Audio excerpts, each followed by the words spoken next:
assisto muitas coisas, mas essa peça, eu acho que ela tem uma utilidade pública, assim. Cada vez que eu vejo de novo, me levaram pro camarim, eu falei, não, eu quero estar lá com a peça, quero sentir de novo isso. Porque é incrível o trabalho que o Marcelo Aquino fez. Eu que trabalho há 35 anos com projetos sociais no desenvolvimento humano, eu vejo nitidamente que isso não é uma peça, é um grupo terapêutico coletivo. E se as pessoas entrarem aqui entendendo isso, elas com certeza vão sair diferentes. Porque o banco, eu disse, né? Eu falei, na verdade, para mim, o banco vermelho é o protagonista. Porque o banco é onde vocês três ficaram completamente nus, né? Se despiram das máscaras que a gente carrega para a sociedade, naquilo que a sociedade dita regras e tenta nos tolir, né? Nos moldar.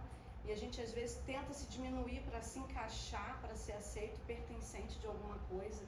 E aqui não, vocês simplesmente mostraram as piores feridas, as maiores dores, mostraram exatamente quem os personagens eram, seus traumas e suas complexidades.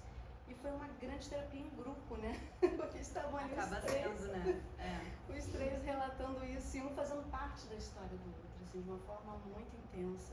Os três se sentem num lugar onde eles podem compartilhar coisas que talvez eles nunca tenham compartilhado com ninguém, né?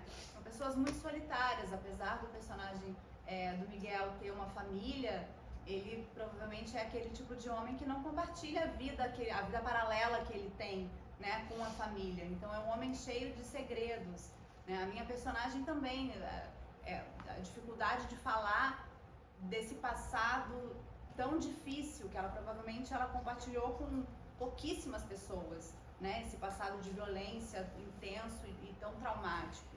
Assim como o personagem do Rony, todos eles têm a solidão como companhia. Tem uma coisa que eu acho muito poderosa no texto, que é, dado os tempos de polarização, cada um pensa muito em si, né? Forma suas próprias fórmulas sobre as coisas e disputa um banco que cabe os três. Cada um quer para si um banco que cabe em três. É muito doido. Aí resolve. Você tá nos três colegas. É só.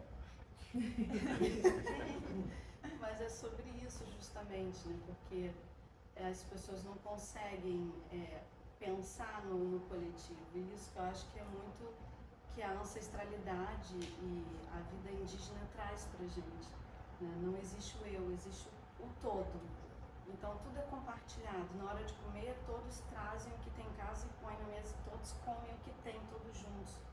Então é exatamente essa questão. Às vezes estamos tão pensando egoisticamente em nós, mas não olhando para dentro de si, porque se ainda olhasse para si seria muito positivo, mas é sempre olhando para si de uma forma egoísta, não olhando para si, assumindo uma autorresponsabilidade diante do que significamos num todo, que é a sociedade. Então, isso que eu acho que falta. Eu acho que a peça trouxe um pouco essa questão, sabe, de você conseguir olhar para o outro a partir de você. Então, eles fizeram isso, eles enfrentaram os seus demônios, seus traumas, suas dores, e depois eles conseguiram identificar que um poderia ajudar o outro. Você conseguiu enxergar a beleza que ela carrega na alma sendo mulher, não pelo que ela faz, você acessou a essência dela, assim como ela acessou a sua. E o que eu acho que a peça traz é exatamente isso, a importância de você conseguir olhar a essência e não o estereótipo, não as máscaras que carregamos, né? E que a própria sociedade acaba cobrando, mas é quem somos na verdade, não o que fazemos e o que temos. Sim. Que é o que cada vez mais a sociedade se preocupa menos. Mas é isso que vai salvar no final das contas. Enquanto que um é importante no final das contas que o outro, né? E a gente nem se dá conta. Vai passar batido. Exatamente. E uma coisa que eu queria trazer aqui para a nossa conversa, que é a questão da ancestralidade, né? Que está presente no feminino, ele versa muito sobre, eu acho que é muito parceiro da ancestralidade, assim, acho que tem muito a energia feminina e a ancestralidade são duas coisas que caminham muito juntas. E a minha personagem, ela traz isso no texto quando ela fala que ela sente sente, que ela carrega o medo, a dor, o sofrimento desde as suas ancestrais, né? Depois o Marcelo traz no texto, na parte final, o Tempo e o Vento, do Érico Veríssimo, que são as mulheres, né, que ficam tecendo esses fios de ancestralidade, que são o tempo, né, sempre ficam. E você, como mulher indígena, deve ter muito presente essa questão da ancestralidade. Queria que você falasse um pouquinho sobre esse prisma pra gente. A sua cena, quando você abre suas dores e sua experiência, desde quando eu assisti a primeira vez, ela me impactou muito, porque como eu já sou moldada a pensar no todo, então eu me coloquei dentro da situação da sua personagem, mas também na situação de uma grande parte das mulheres que vivem hoje, essa violência que elas têm vivido, e que muitas das vezes, infelizmente, não é só física, às vezes é invisível, porque é psicológica. Então ela nem percebe que está sofrendo uma violência e nem sabe se defender daquilo que ela até desconhece, que ela é vítima. E eu me sinto realmente privilegiada, porque eu venho de uma família de mulheres muito fortes, e é onde a gente aprende a lutar mais do que nunca pela nossa identidade. Então a gente acaba não sendo tão refém, porque essa força que a ancestralidade traz e que as mulheres da minha família me ensinaram, me protegeu até hoje. E por gratidão a isso tudo, é que eu acabo retribuindo para a sociedade. Eu preciso trazer essa consciência à sociedade sobre a questão da importância da essência, da individualidade, e de você ter coragem de ser autêntico e viver quem você é, e não tentando se moldar num padrão que na verdade foi criado, mas ninguém é feliz com esse padrão. Porque ninguém pode ser feliz tentando ser o que está fora ditando para você, mas nós devemos procurar, todos nós, viver aquilo que já está em nós, porque temos uma identidade individual, né? E quando você entende que temos uma digital que foi programadamente individualizada, porque somos diferentes, somos individuais, mas nascemos para viver num coletivo, junto com a diferença de cada um, aprender, se amando e amando o outro, independente de você concordar ou não com a identidade do outro. Só entender, existe de mim nele, existe de mim em você, nele, em todos nós, e todos nós fazemos parte de um grande todo. Quando a gente consegue olhar isso como um todo, a vida fica muito mais saudável, emocionalmente dizendo, porque eu começo a pensar que eu tenho a alta responsabilidade de me curar, para não ferir ninguém que está fora e que não tem nada a ver com as dores que eu carrego. Então, eu preciso ser curada e preciso ajudar a curar pessoas. Isso não devia ser difícil, né? Não. Não devia. Na verdade, isso eu enxergo de uma forma tão simples. É o que eu vivo, né, desde pequena. É a minha realidade, é o meu universo. Na verdade, isso me fez sempre me entender não pertencente à sociedade. Sempre me achei um pouco fora, mas nunca desistindo dela. Então, sempre buscando a minha expansão e buscando aprimorar cada vez mais a comunicação, para que eu possa acessar a identidade de cada um, entender como que eu posso tratar da melhor maneira a comunicação com cada um e juntos buscarmos a nossa expansão na E coletividade. interagir com o coletivo te fortalece, te potencializa muito, Sim, né? sim, Quando você abre tua guarda, quando você aceita a ajuda e proporciona ajuda a todos, essa troca fortalece muito o indivíduo. Sim. E eu quero parabenizar todos vocês, porque eu acho essa peça realmente incrível e é de uma coragem, né, o texto e a entrega de vocês nos personagens, porque faz a gente refletir no que a gente está vivendo hoje, é a realidade do nosso país e do mundo, na verdade, porque o grande mal do mundo hoje é o emocional, né, o psicológico, alto índice de depressão, de ansiedade e várias situações, porque hoje o problema realmente está no emocional. E quando a gente fala de violência contra mulheres, eu acho que é a questão do Banco Vermelho, né, que marca tanto, eu acho que a violência no geral, não só contra as mulheres, mas contra todos nós seres humanos, né, essa violência que hoje infelizmente traz o Brasil uma estatística muito triste, que me faz trabalhar demasiadamente por conta disso, porque eu trabalho para reduzir essas estatísticas. Então, tanto que eu tenho um filme que eu vou lançar agora que é contra a homofobia, o Brasil é o primeiro lugar no mundo que mais mata, mais do que países aonde isso é considerado crime e gera pena de morte. Nossa. Então, isso me choca, porque ao mesmo tempo que nós somos um país tão caloroso e tão solidário, como podemos carregar na mão tanto sangue, tanta violência? E eu falo, mas como é que pode ser tão contraditório? Um país de uma energia tão boa e ao mesmo tempo trazer tanta violência. E aí eu, refletindo através da peça, que me fez refletir muito profundamente sobre essa questão toda, eu falei, bom, porque na verdade, por que a gente está com alto índice contra mulheres, um alto índice de feminicídio? Porque os homens normalmente já têm o hábito de não se abrir, como nós mulheres. Já fazemos terapia automaticamente com as amigas, assim. E no silêncio que eles carregam, no fato de não procurar um terapeuta, não aceitar ir no psicólogo, já não conversa com os amigos.